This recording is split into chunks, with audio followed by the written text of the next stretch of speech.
Friends, welcome back to my YouTube channel. मैं आज जो आपके लिए टॉपिक लेके आई हूँ वो है हमारा physical divisions of India. Physical division of India start करने से पहले हम कुछ टर्म्स के बारे में पढ़ लेते हैं। जैसे कि आप सब ने सुना होगा लॉन्गिट्यूड, लैटिट्यूड। तो बेसिकली इनका डिफरेंस क्या है दोनों का। जब हम लैटिट्यूड की बात करते हैं तो हम इक्वेटर से नॉर्थ और साउथ की तरफ डिस्टेंस मेजर करते हैं, और जब हम लॉन्गिट्यूड की बात करते हैं तो वो हम प्राइम मेरिडियन से ईस्ट और वेस्ट की तरफ डिस्टेंस मेजर करते हैं। तो ये इनका मेन डिफरेंस था लैटिट्यूड और लॉन्गिट्यूड का। अब आप सबको पता है कि हमारी इंडिया जो है वो फिजिकल डिविजन्स हो, फ्लोरा फोना हो, सब चीज़ में बहुत डाइवर्स है।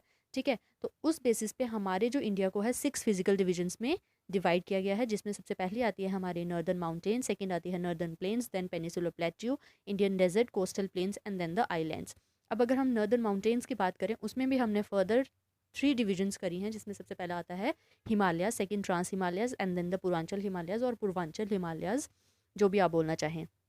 तो ये स्टार्ट करने से पहले हम कुछ मेन टर्म्स पढ़ लेते हैं। जैसे जिस आपने वर्ड सुने होंगे पास, रेंज, पीक, वैली या दुन।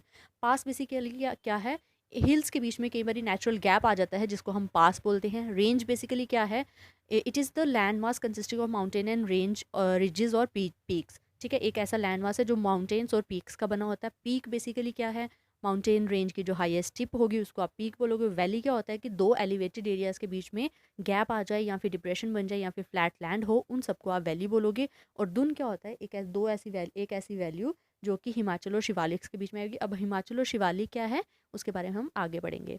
सबसे पहले हम पढ़ते हैं हिमालयन माउंटेन्स क्या हैं। ये basically the youngest fold mountains होते हैं, जो कि हमारे वर्ल्ड में हाईएस्ट माउंटेन रेंजेस को बताते हैं। ठीक है, अब ये बेसिकली एज अ बैरियर भी एक्ट करते हैं हिमालय। ये तो हम सबको पता है कि ये कोल्ड, स्नो, हॉट विंड जो भी होगा उन सब से हमें ये डिफेंड करते हैं। ठीक है, और ये ईस्ट वेस्ट से ईस्ट की तरफ जाते हैं, यानी कि इंडस से ब्रह्मपुत्र की तरफ जाते हैं towards the northern boundary of India. जो हमारी नॉर्दर्न बाउंड्री है उस तरफ जाते हैं। ठीक है, अब हमारा जो हिमालयस है उनको हमने फर्दर 3 पार्ट्स में डिवाइड किया है। ग्रेटर हिमालयस जिसको हम हिमाद्री बोलते हैं, ग्रेटर हिमालयस के नीचे आता है लेसर हिमालयस जिसको हम हिमाचल्स बोलते हैं, जो हमने ऊपर अभी पढ़ा था।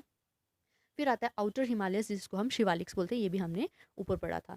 अब हमारे जो ग्रेटर हिमालयाज है या हिमाद्री जिसको हम बोलते हैं, ये बेसिकली किसका बना हुआ है, जो भी नॉर्थ की तरफ हमारी रेंजेस या पीक्स आएंगी उन सब का बना हुआ है हमारा हिमालयाज। ठीक है, इसमें जो सबसे ज़्यादा मेन हमारी जो इंपॉर्टेंट रेंजेस आती हैं, पीक्स आती हैं, वो आती हैं माउंट एवरेस्ट, कंचनजुंगा, मकालू, धौलागिरी, नंगा पर्वत। ये सब जो है हमारी मेन जो इसमें पीक्स आती हैं। ठीक है, इसमें जितने भी ग्लेशियर्स होंगे, स्नो बाउंडेड एरियाज होंगे, वो सारे किस में आएंगे, ग्रेट हिमालयज या माउंट एवरेस्ट। और अगर हम इंडिया की बात करें तो हमारी हाईएस्ट पीक रहेगी कंचनजुंगा। ठीक है, अब उसके बाद कुछ इसमें मेन पासिस भी आते हैं, जिसमें से मेन जो नाम है वो है बारालाचला, छिपिकिला, नथुला, जोजिला या फिर बोमिदिला। ये हमारे मेन पासिस हैं जो हमारे किस में आते हैं, हिमाद्री में आते हैं, यानी कि या फिर जिसको आप ग्रेटर हिमालयस भी बोलते हैं। हमारी जो गंगा और यमुना रिवर्स हैं वो भी यहीं से ओरिजिनेट होती हैं। मैं आपको यहाँ पे पिक्चर में भी दिखाऊंगी। Then comes our lesser Himalayas या जिसको हम हिमाचल्स बोलते हैं। हमारे हिमाद्री के नीचे, बिल्कुल नीचे हमारे आते हैं लेसर हिमालयस या जिसको हम हिमाचल बोलते हैं। इनकी जो रेंज होती है वो 1000 से 4500 मीटर्स तक होती है। ठीक है, इनमें जो मेन रेंजेस आती हैं वो है हमारी पीर पंजाल या धौलाधर या महाभारता रेंज। ठीक है, इसमें कुछ हिल स्टेशन है जिसमें शिमला, डलहौजी, दार्जिलिंग ये सब आते हैं। ठीक है, then comes our outer range, outer Himalayas जिसको हम शिवालिक्स भी बोलते हैं। ये बेसिकली लो हिल्स होती हैं, जैसे कि जिसमें हमारा सबसे पहले आता है जम्मू हिल्स आते हैं, जिसमें लो हिल्स आती हैं। ठीक है, ये हमारे बेसिकली इनमें जो वैलीज आती हैं वो किसके बिटवीन आती हैं, शिवालिक और लेसर हिमालयस के बीच में, जिनको हम दुन्स कहते हैं, जैसे देहरादून, कोटली दुन या पतली दुन। अब मैं आपको यहाँ पे पिक्चर में दिखा देती हूँ। हियर इट इज़, आप यहाँ पर देख सकते हैं, ये हमारे यहाँ से यहाँ तक आ गए, ये हमारे ग्रेटर हिमालयाज, उसके नीचे आगे हमारे लेसर हिमालयाज और सबसे नीचे आगे हमारे शिवालिक हिमालयाज। इस तरीके से ये हमारे नॉर्दर्न साइड पे होते हैं। आप ये देख सकते हैं, ये हमारा नॉर्थ इंडिया का जो हमारा मैप है वो नॉर्थ साइड है इसकी। ठीक है, और उस साइड से ऊपर वाला सबसे पहले हमारे आते हैं greater Himalayas, then comes the lesser Himalayas, then comes the Shivalik. ठीक है, चलिए move on to the next. फिर आते हैं हमारे ट्रांस हिमालयाज। जो हमारे ट्रांस हिमालयाज होते हैं ये बेसिकली हमारे ग्रेटर हिमालयाज की पिछली साइड पे होते हैं। ठीक है, it extends north of the greater Himalayas and parallel to it is Zanskar range. जो हमारी जंस्कार रेंज है वो हमारे ट्रांस हिमालयाज के साथ साथ जाती है, यानी कि it lies behind the Himalayas. और अगर मेनली देखा जाए in western part of the Himalayas. ठीक है, इसमें जो हमारी रेंजेस आती हैं वो काराकोरम, लद्दाख, जंस्कार रेंज जो है वो ज़्यादातर कहाँ पर आती हैं, ट्रांस हिमालयाज़ में आती हैं। और इसमें कुछ लोफ्टी पीक्स भी होती हैं, कुछ ग्लेशियर्स होते हैं जैसे सियाचिन, बाल्टारो, बियाफो, हिस्पर एट्सेट्रा। ठीक है, ये सब सारे ग्लेशियर्स हमारे कहाँ पाए जाते हैं? ट्रांस हिमालयाज़ में पाए जाते हैं। हाईएस्ट पीक अगर हम देखे जाए वो तो आप सबको पता है K2 काराकोरम रेंज जो है हमारी, और अगर दूसरी देखी जाए तो वो हमारी होती है हिडन पीक। ठीक है, और अगर हम बात कर लें कि हमारे लद्दाख रेंज की जो हाईएस्ट पीक है वो कौन सी है? माउंट रक्षपोशी। ठीक है, हमारे लद्दाख रेंज की हाईएस्ट पीक कौन सी है? माउंट रक्षपोशी। ठीक है, चलिए नेक्स्ट चलते हैं हमारा पूर्वांचल रेंज। जिस तरीके से मैंने बोला कि जो हमारे ट्रांस हिमालयाज़ हैं वो हमारे किस तरफ होते हैं? हिमालयाज़ की वेस्टर्न साइड पे, उसी तरह जो हमारे पूर्वांचल। फिर नेक्स्ट हमारा था नॉर्दर्न प्लेन्स। नॉर्दर्न प्लेन्स में हमारे वो एरियाज आएंगे जिसमें रिवर्स की वजह से डिपोजिशन होगी। ठीक है, हिमालयाज़ के बाद हमारे कौन से आते हैं? Northern plains. नॉर्दर्न प्लेन्स हमारे बनते कैसे हैं? हिमालयाज़ के साउथ पे, और जो हमारे प्लेट्यूज होंगे उनके नॉर्थ पे बनते हैं हमारे नॉर्दर्न प्लेन्स। और ये किसकी वजह से बनते हैं? जो हमारे मेन 3 रिवर सिस्टम्स हैं, इंडस, गंगा और ब्रह्मपुत्रा, इनकी वजह से बनते हैं हमारे नॉर्दर्न प्लेन्स। इनकी डेपोजिशंस होती हैं। ठीक है, हिमालय से जो भी हमारे रिवर नीचे की तरफ आएंगे उनमें जो डेपोजिशंस होंगी सॉइल्स की, उनकी वजह से बनते हैं हमारे नॉर्दर्न प्लेन्स। इनमें कुछ मेन इंपॉर्टेंट स्टेट्स जो हैं वो रहेंगी पंजाब, हरियाणा, उत्तर प्रदेश, बिहार, वेस्ट बंगाल, असम, ये सब रहेंगी। ठीक है, और इसकी जो सॉइल होगी वो बहुत ही फर्टाइल होगी, क्योंकि ऑब्वियसली डेपोजिशन हो रही है ना, एल्वियल सॉइल जो है वो इसकी डेपोजिशन होगी और वो बहुत ज़्यादा फर्टाइल होती है। ठीक है, इसमें कुछ आप क्रॉप्स, जो मेजर क्रॉप्स होती हैं हमारी, जो हम यहाँ पर ग्रो करते हैं, वो है हमारी wheat, rice, sugar cane, pulses, oil seeds, jute, यहाँ पर हम ज़्यादा ग्रो कर सकते हैं। नॉर्दर्न प्लेन्स को भी हम फर्दर आगे 2 पार्ट्स में डिवाइड करते हैं। एक आता है हमारा वेस्टर्न प्लेन्स जिसमें हमारे पंजाब प्लेन्स में आते हैं, और दूसरा आता है हमारा गंगा ब्रह्मपुत्रा प्लेन। ठीक है, गंगा ब्रह्मपुत्रा प्लेन्स में हमारे पंजाब प्लेन्स आते हैं, और जो हमारा वेस्टर्न प्लेन है वो बेसिकली बनता किसकी वजह से है? हमारे इंडस रिवर सिस्टम की वजह से वेस्टर्न प्लेन्स बनते हैं। ठीक है, और ये कहाँ पर होते हैं?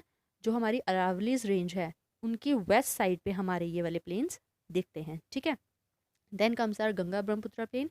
It is also formed by the deposition of the sediments brought by 2 main river system. जो हमारे गंगा और ब्रह्मपुत्रा है, इनकी वजह से जो प्लेन्स बनते हैं उनको बोलते हैं हम गंगा ब्रह्मपुत्रा प्लेन। ठीक है, then comes our peninsular plateau. Peninsular plateau basically आप सबको पता होगा कि है क्या, जो हमारा नीचे ट्रायंगुलर लैंडमास होता है। ठीक है, हमारे मैप में जो हमारा नीचे वाला ट्रायंगुलर लैंडमास दिखता है इसको हम बोलते हैं पेनिनसुलर प्लेट्यू। ये बेसिकली हमारा it is a part of the ancient Gondwana land. जो हमारी गोंडवाना लैंड थी उनका जो पार्ट है बेसिकली उसी को हम पेनिनसुलर प्लेट्यू बोलते हैं। और ये कहाँ से कहाँ तक एक्सटेंड है? ये it extends from the alluvial plain of UP and Bihar towards south की तरफ। ठीक है, इसमें आप स्टेट्स देख सकते हैं, गुजरात, महाराष्ट्र, बिहार, कर्नाटक एंड आंध्र प्रदेश, ये सारी स्टेट्स इसमें आती हैं। इसकी मेन रेंजेस कौन कौन सी है? अरावली रेंज। ठीक है, फिर उसके बाद गिर माउंटेन्स इसमें आते हैं, वेस्टर्न घाट्स, यादरीज जिसको हम बोलते हैं, ईस्टर्न घाट्स, वो सब किस में आता है? पेनिनसुलर प्लेट्यू में आता है। इसको फर्दर आगे जैसे कि जो हमारी रिवर नर्मदा है वो इसको बेसिकली 2 पार्ट्स में डिवाइड करती है हमारे प्लेट्यू को। जो बीच ऊपर वाला होगा वो सेंट्रल हाईलैंड्स उनको बोलेंगे, और जो नीचे वाला पार्ट होगा उसको हम डेक्कन प्लेट्यू बोलेंगे। मैं आपको यहाँ पर शो करती हूँ, ये देखिए, ये हमारी यहाँ से नर्मदा है, ऊपर वाले पार्ट को आप सेंट्रल हाईलैंड्स बोलेंगे, और जो हमारा नीचे वाला होगा इसको आप डेक्कन प्लेट्यू बोलेंगे। ठीक है, हाँ जी, so this is all about the central highlands and the Deccan plateau की। ये हमारी नर्मदा रिवर से एक्सटेंड होते हैं नॉर्दर्न प्लेन्स की तरफ। ठीक है, अरावली, और जो हमारी इसमें मेन अरावली है वो मेन इंपॉर्टेंट माउंटेन है, जो कि कहाँ से एक्सटेंड होती है? गुजरात से, राजस्थान से होते हुए कहाँ पर जाती है? दिल्ली में। ठीक है, हाईएस्ट पीक जो है अरावली की वो कौन सी है? गुरु शिखर। ठीक है, गुरु शिखर, जो कि नियर माउंट आबू है। और मालवा प्लेट्यू और छोटा नागपुर प्लेट्यू जो है ये पार्ट्स हैं हमारे सेंट्रल हाईलैंड्स के। इसमें से आगे उन्होंने फर्दर बताया है कि जो हमारे रिवर बेटवा है, चांबल, कैन, ये इंपॉर्टेंट रिवर है मालवा प्लेट्यू की, लेकिन जो हमारे महादियो, कैम्यूर, माइकाल, ये इंपॉर्टेंट हिल्स हैं छोटा नागपुर के। ठीक है, तो फिर उसके बाद उन्होंने बोला है कि the value of Narmada is lies between the Vindhyas and the Satpura which flows east west and join the Arabian sea. Next हमारा है डेक्कन प्लेट्यू। जो मैंने आपको बोला कि वो जो नर्मदा रिवर ने हमारे 2 पार्ट्स में डिवाइड किया था, एक था सेंट्रल हाईलैंड्स, दूसरा था डेक्कन प्लेट्यू। तो अब हम पढ़ेंगे डेक्कन प्लेट्यू के बारे में, जो बेसिकली एक बाय फॉल्ट बन जाता है कि हमारे रॉक में एक फ्रैक्चर आ गया था। ठीक है, और वो basically which rock have been relatively replaced हो गया था फ्रॉम छोटा नागपुर प्लेट्यू, जिसका हमने नाम दे दिया डेक्कन प्लेट्यू। इसमें क्या होता है? इसमें डेक्कन प्लेट्यू में हमारी सबसे ज़्यादा ब्लैक सॉइल मिलती है, जो कि बहुत ज़्यादा सूटेबल होती है हमारे कॉटन की कल्टिवेशन के लिए या फिर शुगर केन की कल्टीवेशन के लिए। अब हमारा जो डेक्कन प्लेट्यू है उसको फर्दर आगे 2 पार्ट्स में डिवाइड किया गया है, western Ghats and eastern Ghats. जो वेस्टर्न घाट्स है उसको आप सह्याद्रीज बोलते हो और ये कॉन्टीन्यूस होती हैं, ठीक है, इनमें कोई भी इरप्शंस नहीं होती हैं। और जो हमारी ईस्टर्न घाट्स होती हैं इनमें ये बेसिकली इनमें बीच में गैप्स होते हैं, ठीक है, ईस्टर्न घाट्स की बात कर रही हूँ मैं। वेस्टर्न घाट्स और Sahyadris lies on the western edge of the Deccan plateau. जो डेक्कन प्लेट्यू का वेस्टर्न एज होगा उस साइड होंगे वेस्टर्न घाट्स या जिसको हम सह्याद्रीज बोलते हैं। The average elevation of the western ghat is 1000 metres. The famous peaks in this areas are Doddabetta, Anamudi and Mukurthi. ये नाम से आप थोड़े से याद कर लें, हाईलाइट्स कर लें ताकि आपको इनको याद रहे। और जो हाईएस्ट पीक है हमारी वेस्टर्न घाट्स की वो है हमारी अनायमुडी, ठीक है, जिसकी जो उन्होंने यहाँ पर उसकी लेंथ बताई है 2695 मीटर, ठीक है। ये तो मैंने आपको बता दी कि वेस्टर्न घाट्स हमारे कॉन्टीन्यूस होते हैं। फिर ईस्टर्न घाट्स की अगर हम बात करें तो ये हमारे डिसकॉन्टिन्यूस होते हैं, ये भी मैंने आपको बता दिया। इसकी एलिवेशन जो होती है वो 600 मीटर तक ही है, ठीक है। अब इसमें कुछ हाईएस्ट पीक जो है इस रीजन की वो है महेंद्रा गिरी, ठीक है। हमारी जो ईस्टर्न घाट की हाईएस्ट पीक जो है वो है Mahendra Giri. Then comes are Indian desert. Desert तो आप सबको पता है जो कि रेगिस्तान है। अच्छा, इसमें क्या है, the Indian desert lie towards the valley of Aravali hills. हमारी जो अरावली हिल्स हैं उसके जो वेस्टर्न साइड पे जो भी एरिया होगा उसको आप इंडियन डेजर्ट बोलेंगे, जिसको आप थार डेजर्ट भी बोलते हैं, ठीक है। और जो हमारा थार डेजर्ट है ये 9th लार्जेस्ट डेजर्ट है वर्ल्ड का, ये भी आपको पता होना चाहिए। It spreads over the states of Gujarat and Rajasthan, ठीक है। It receives less than 150 mm of rainfall per year. The vegetation cover is low with thorny bushes. Luni is the main river in this area. जो इस area की main river है वो कौन सी है, लूनी, ठीक है। This is all about the Thar desert. Then comes our the coastal plains. The coastal plains in India run parallel to Arabian sea and bay of Bengal. वो एरिया जो हमारे अरेबियन सी और बे ऑफ बंगाल के ऑल अलॉन्ग जो चलेगा उस area को आप बोलोगे कोस्टल प्लेन, ठीक है। फिर उसके बाद है the western coastal plains is narrow belt along the Arabian sea of about 10 to 20 kilometre wide. It stretches from the Rann of Kutch to Kanyakumari. ये एरिया कहाँ से कहाँ तक स्ट्रेच होता है, रन ऑफ कच्छ से लेके कन्याकुमारी तक। मेन थ्री जो सेक्टर्स हैं जो वेस्टर्न कोस्टल प्लेन्स को बनाते हैं वो कौन से हैं, कोंकण कोस्ट जो कि मुंबई टू गोवा है, कर्नाटका कोस्ट जो कि गोवा टू मैंगलोर है, फिर मलाबार कोस्ट जो कि मैंगलोर से कन्याकुमारी तक है, ठीक है। ये था हमारा थोड़ा सा इसके बीच में कुछ important, the coastal plains are belt. अच्छा, कोस्टल प्लेन्स का इन्होंने बताया कि आगे आपको कुछ ग्रो करना हो यहाँ पर आप स्पाइसेस ग्रो कर सकते हैं, राइस, कोकोनट, पेपर, इन सब के लिए कोस्टल प्लेन जो है वो एरिया बेस्ट रहता है, ठीक है। फिशिंग के लिए तो ऑब्वियसली अगर वो कोस्टल एरिया है तो वो बेस्ट ही होगा फिशिंग वगैरह के लिए। हाँ जी, तो इन्होंने कोस्टल प्लेन्स में यही सब बताया है।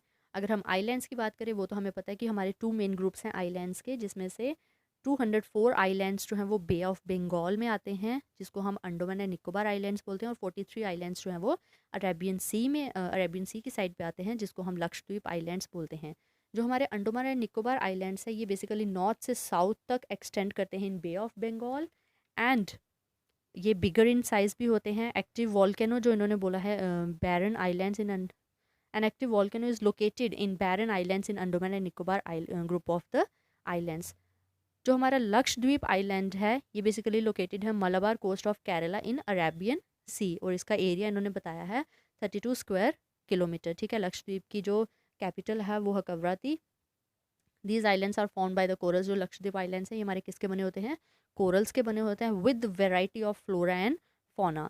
और ये काफ़ी इम्पॉर्टेंट टूरिस्ट अट्रैक्शन बन जाता है under water activities like snorkelling, such, diving, deep sea. Obviously ये सब हमने पढ़ा ही है कि आइलैंड्स में हम काफ़ी स्नॉकलिंग्स वगैरह कर सकते हैं,